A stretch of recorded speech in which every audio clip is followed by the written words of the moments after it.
Evangelho escrito pelo evangelista Lucas, no capítulo 23, verso 39.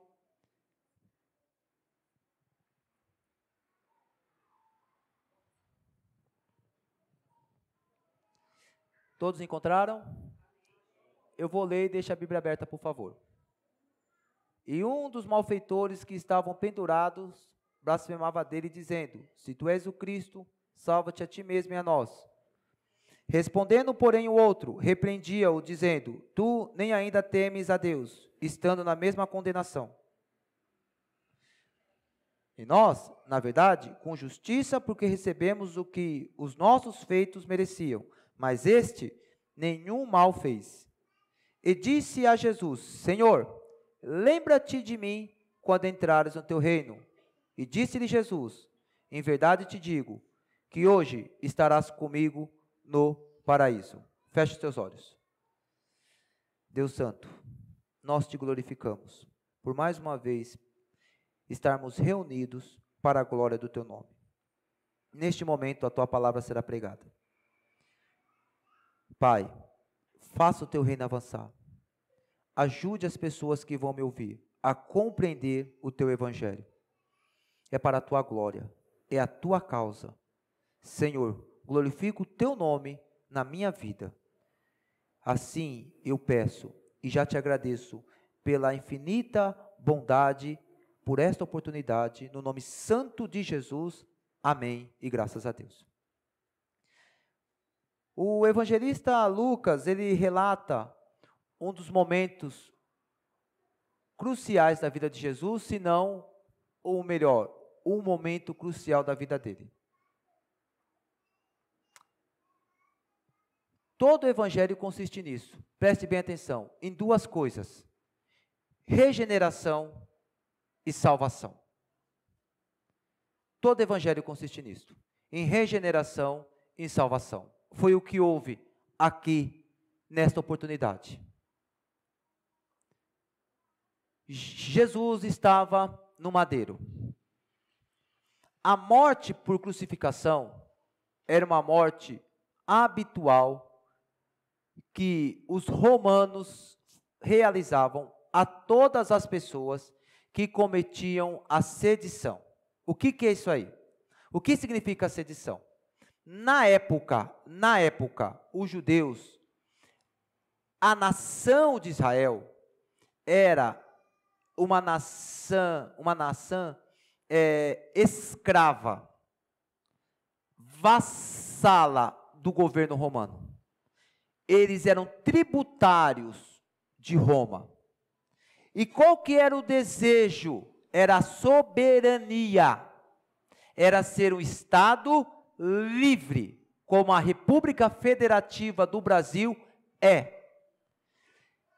Toda pessoa que se levantasse contra isto, toda pessoa que manifestasse o desejo para que houvesse a separação, toda pessoa, ela era crucificada. Então entenda o que eu vou dizer, por favor. Jesus, entenda o que eu vou dizer. Jesus não foi o único. Jesus, ele foi condenado por isto. Por qual motivo? Porque insinuaram, olharam para ele, fizeram dessa forma: ele quis se fazer rei dos judeus, ou seja, ele quer a soberania de Israel, ele quer a separação de Israel, ele quer que Israel volte a ser livre. Por isso que Jesus foi crucificado. Estas foram as acusações para Jesus. Entretanto, por que haviam duas pessoas, uma à direita e uma à esquerda? Porque naquela época existia um partido político chamado Zelotes. E este partido político, eles lutavam pela soberania de Israel. Então, lendo para esse texto escrito por Lucas, sugere que esses homens, eles também desejavam a separação e fizeram um motim. O que é sedição? É um motim para ir contra um governo, para buscar a soberania. Então, mais uma vez eu quero aqui frisar, a morte por crucificação não foi algo exclusivo à pessoa de Jesus, mas a todas as pessoas que eram acusadas de sedição, ou seja, de motim, para que Israel voltasse a ser soberano. Essa morte é considerada uma das mortes mais cruel de toda a história. Vocês aqui, em Parque Guaianazes, da Assembleia de Deus, me ouviram por muitas vezes, e eu vou continuar dizendo como se dava essa morte, porque é isso que tem que sensibilizar um cristão. Era homem que era açoitado pelos romanos, esses açoites geravam graves lesões, as costas ficavam dilaceradas, os ossos poderiam aparecer dependendo da potência do golpe, os órgãos internos também. Como Jesus foi considerado o rei dos judeus, foi posto sobre a cabeça dele uma coroa de espinhos. Os espinhos mediam mais ou menos um dedo. Os historiadores que retratam isto. Para permanecer na cruz, tinha que ser pregados nas mãos e nos pés, inclusive amarrados, para que não ocorresse o risco de se soltar. E eles foram crucificados em uma plataforma. Olha que interessante. Não foi no alto de um monte, foi numa plataforma. O monte estava atrás. Por qual motivo? Porque naquele local as pessoas entravam em Jerusalém. Então todas as pessoas que entravam em Jerusalém viam a crucificação. Então imagine só o que Jesus passou, o que esses homens passaram. Era algo vexatório, humilhante, era algo extremamente desagradável. Não foi fácil para Jesus. Qual que é a diferença de Jesus para esses homens? Foi o motivo que Jesus morreu na cruz e o motivo que aqueles homens morreram. Esta foi a morte de Jesus. Jesus estava nesta plataforma. Estavam esses dois homens. Por volta de 9 horas se inicia a crucificação. Quando nós olhamos para os outros evangelhos de Mateus, o que ele escreve? Que os dois homens zombavam de Jesus. Que os dois homens, eles falavam contra Jesus. Lucas já escreve de uma forma diferente. Não tem aqui nada de contraditório, muito pelo contrário, a Bíblia se harmoniza, se converge. Um texto dá a mão a outro texto. Olha que interessante. Quando eles estão ali crucificados, as pessoas zombando de Jesus, as pessoas se escarnecendo dele, dizendo: se tu és o Cristo, solta, se tu és o Cristo, se liberte. Isto era por volta das 9 horas. Por quanto tempo que eles ficaram crucificados? Até as 3 da tarde. 6 horas o tempo que eles ficaram crucificados. Então está ali o nosso mestre, crucificado.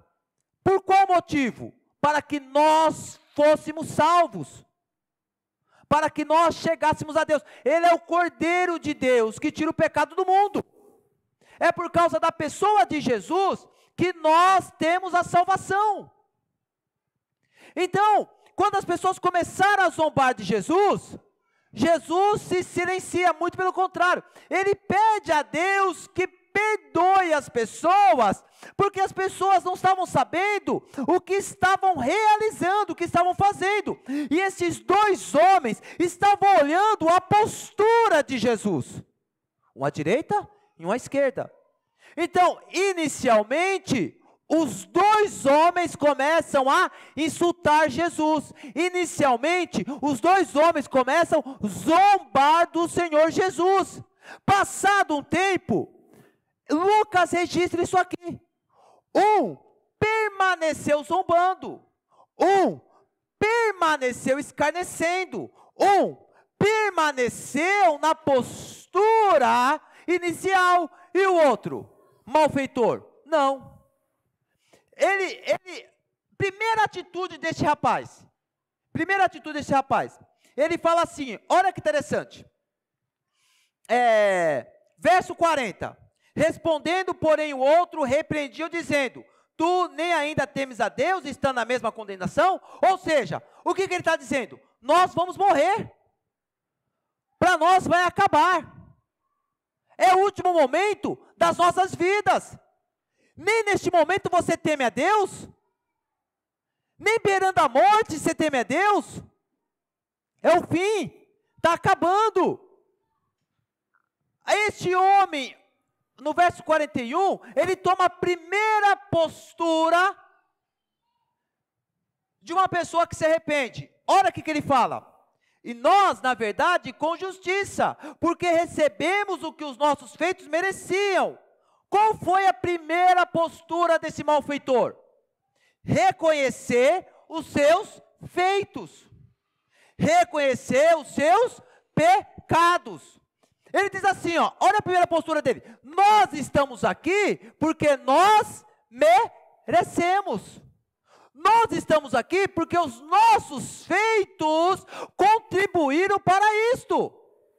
Nós estamos aqui porque as nossas ações nos fizeram vir para cá. A primeira postura, presta bem atenção, irmãos, a primeira postura foi essa: reconhecer erros. Reconhecer falhas.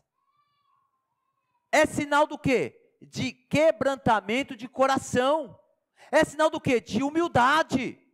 A pessoa que é humilde não olha para a outra pessoa. A pessoa que é humilde, ela não quer olhar para os defeitos da outra pessoa. Ela olha primeiramente para si mesmo. Não, calma lá. Os meus feitos, os meus atos, os meus erros promoveram isto.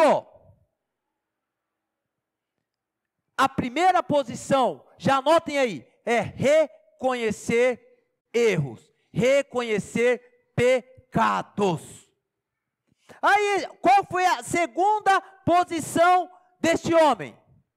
No verso 41 diz assim: mas este nenhum mal fez. Olha que interessante.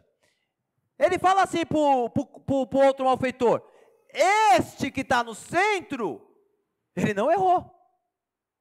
Sabe o que é interessante aqui? É o 8º julgamento de Jesus. É o 8º julgamento. Jesus passou por 7 julgamentos. Presta bem atenção. Jesus passou por 7 julgamentos. O primeiro julgamento que ele passou foi com Anás, sogro de Caifás. Anás olhou para Jesus e não o condenou, não viu nele culpa, e levou para Caifás, seu genro. O segundo julgamento. Caifás falou: ele não tem erro, vamos levar para os anciões, para os 70 anciões, para o sinédrio. Terceiro julgamento. Quando chega no sinédrio, o sinédrio não viu culpa em Jesus, vão levar para Pilatos. Aí vai para o 4º julgamento. Pilatos fala: não é da minha jurisdição, leva para Herodes. Ele é galileu? Leva para Herodes. 4º julgamento. Quando ele chega até Herodes, Herodes fala: eu não vejo culpa nele. 5º julgamento. Aí ele volta para Pilatos. Pilatos fala dessa forma: eu não vejo nenhum erro dele. 6º julgamento. Qual que é o 7º julgamento? Do povo.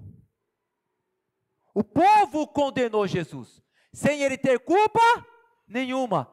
E quando ele estava na cruz, ele passa pelo 8º julgamento. O malfeitor olha para ele e diz assim: este homem não cometeu nada. Então por que ele estava na cruz? Por qual motivo que Jesus foi para a cruz? Por qual motivo que ele foi pregado? Por qual motivo que ele passou todas estas coisas banais? Essas humilhações? Eu quero que você faça agora que nem um ladrão, que nem um malfeitor da cruz. Eu quero que você faça agora que nem um malfeitor da cruz. Olha para você. Não olha para a direita, não olha para a esquerda, não olha para frente, não olha para trás. Eu quero que você olhe para você. Não pode olhar para você agora. Olha os seus pensamentos. Olha o seu falar. Olha o seu caminhar. Pode olhar, pode pensar, fecha os olhos, começa a meditar quem é você. Olha a sua natureza. Olha o que você já fez. Então, sabe o que eu quero que você faça agora? Eu quero que você olhe para o que você fez. Olha o teu passado. Olha o que você já cometeu. Olha os erros. Olha as palavras. Olha quantas pessoas foram humilhadas por você. Olha quantas coisas imorais. Quantas coisas erradas. Quantas palavras fortes. Olha o que você fez. Você conseguiu ver? Deu para lembrar de tudo? Deu para lembrar de tudo? Deu? Não deu. Foi por isso que ele morreu na cruz. Por causa dos seus erros. É por isso que ele é o Cristo. É por isso que ele é o nosso Salvador. Oh glória! É por isso que ele é o nosso Messias. É por isso que nós vamos ter um encontro com Deus pós esta vida. A morte nesta vida não é morte. Quando nós fecharmos nossos olhos aqui, abrirá as portas do céu para nós. Por causa de quem? Por causa de Cristo. Por causa desta ação. Por causa deste ato. Por causa desta morte. É Cristo que nos garante o passaporte de ter uma vida eterna com Deus. Ele olha para Jesus e fala assim: ele não cometeu nada. Ele estava lá por causa de você e de mim. No verso 42 ele diz assim para Jesus: e disse a Jesus, glória a Deus, lembra-te de mim quando entrares no teu reino. Terceira atitude dele. A primeira foi reconhecer os próprios erros. A segunda foi olhar para a cruz e ver que Jesus não tinha culpa nenhuma. E qual foi a terceira postura dele? Reconhecer Jesus como Cristo. Reconhecer Jesus como Salvador. Reconhecer Jesus como libertador. Reconhecer Jesus como redentor. Ele olha para Jesus, mas, irmãos, prestem atenção. Porque pregando aqui, parece, irmãos, que é uma coisa tão simples. Vamos voltar para o passado? Você consegue voltar para o passado? Você consegue se colocar no lugar desse malfeitor?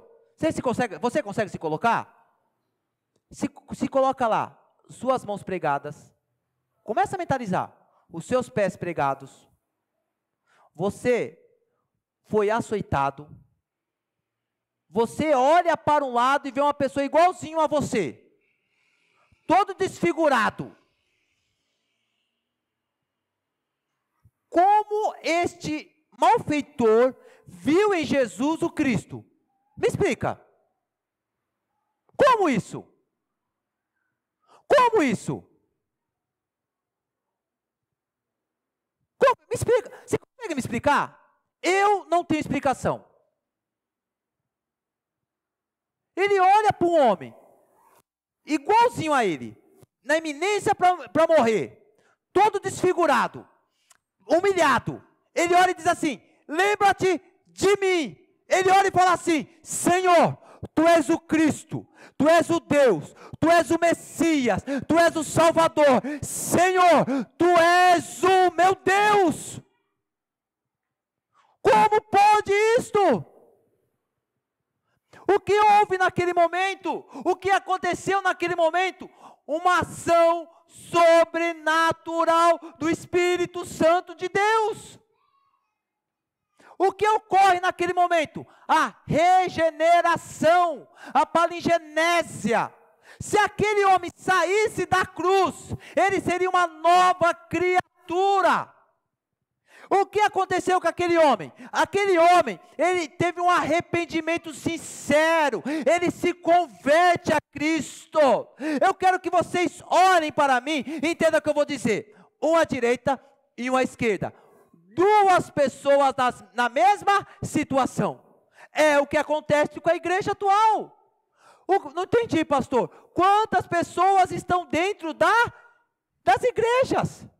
Estão na mesma situação, pregam, cantam, participam de grupos, participam de vigílias, estão na mesma situação, só que não conseguem obter a salvação. Como explicar isto? Como entender isto? Pessoas na mesma situação que não olham para Cristo como Deus. Não olha para Cristo como Messias. Não olha para Cristo como o Cordeiro Santo que tira. Por qual motivo? Este é o problema. Vai à igreja por qualquer motivo, menos por Cristo. Eu quero trazer vocês a pensar. Eu quero trazer. Que lado vocês querem para a igreja? Qual lado vocês querem estar? Do lado do malfeitor que reconhece Cristo? Ou do lado do malfeitor que blasfêmia, que zomba de Cristo? Porque a pessoa que vem à igreja e adultera, fornica, mente, dá mau testemunho, conscientemente, ela zomba de Cristo. Ela zomba do Evangelho. Ela não leva o Evangelho, irmão Fernando, com sinceridade. Por quê? Porque ela sabe da responsabilidade, irmã Ângela, do que é o Evangelho. Vocês estão conseguindo entender o que eu estou pregando aqui? Vocês estão conseguindo entender o que eu estou dizendo? A partir do momento que vocês estão na situação, Cristo está no centro da tua vida. É de fato, é de direito, ou Cristo só está lá e você está do lado que, não, o Cristo está no centro da minha vida. Eu estou indo para a igreja, eu canto nos adolescentes, eu canto nas irmãs, eu canto no grupo de louvor, eu participo, eu prego, mas eu estou no lado zombador. Eu levo a vida de qualquer jeito, eu não oro, eu não leio Bíblia, eu vou levando a vida assim. Deixa a vida me levar. Eu vou indo. Ou você que está desse lado aqui, Senhor, olha para mim, Senhor. Olha a minha natureza. Olha quem eu sou. Eu não sou ninguém perto de ti. Tu és Deus. Senhor, por favor, Senhor, por favor, lembra-te de mim quando entrares no teu reino. Qual lado você quer estar?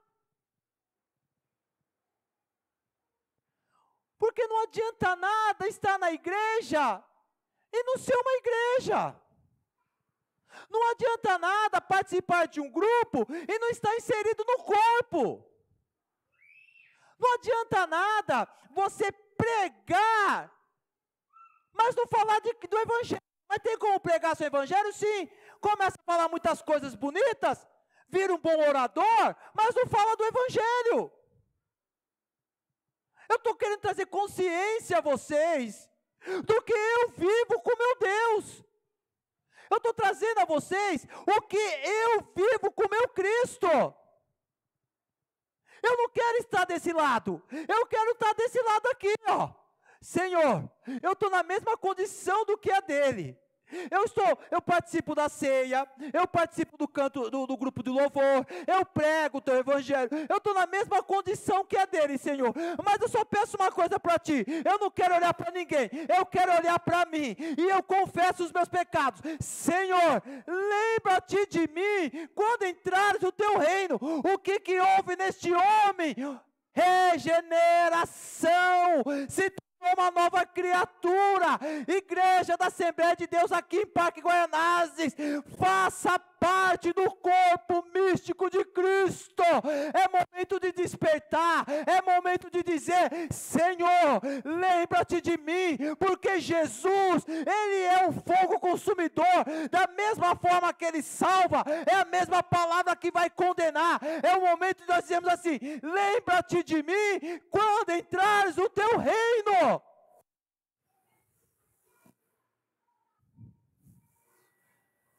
Presta bem atenção.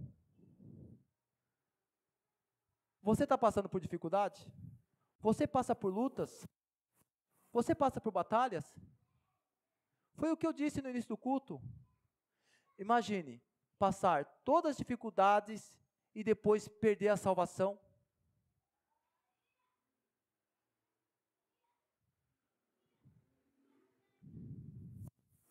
Verso 43. E disse-lhe Jesus: em verdade te digo, oh glória, que hoje estarás comigo no paraíso. Glória a Deus. Oh igreja, presta atenção aqui. Oh igreja, eu me emociono muito quando eu prego o evangelho. Eu tento me segurar, inclusive por causa das câmeras, mas eu não me aguento. Me perdoem, por favor. Presta bem atenção. Presta bem atenção. Irmão Bruno, olha que coisa linda, irmão Bruno. Isso é lindo demais, rapaz. Eu estou emocionado, igreja.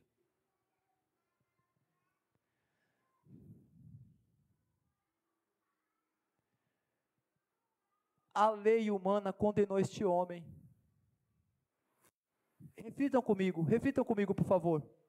Irmão Fernando, a lei humana condenou este homem.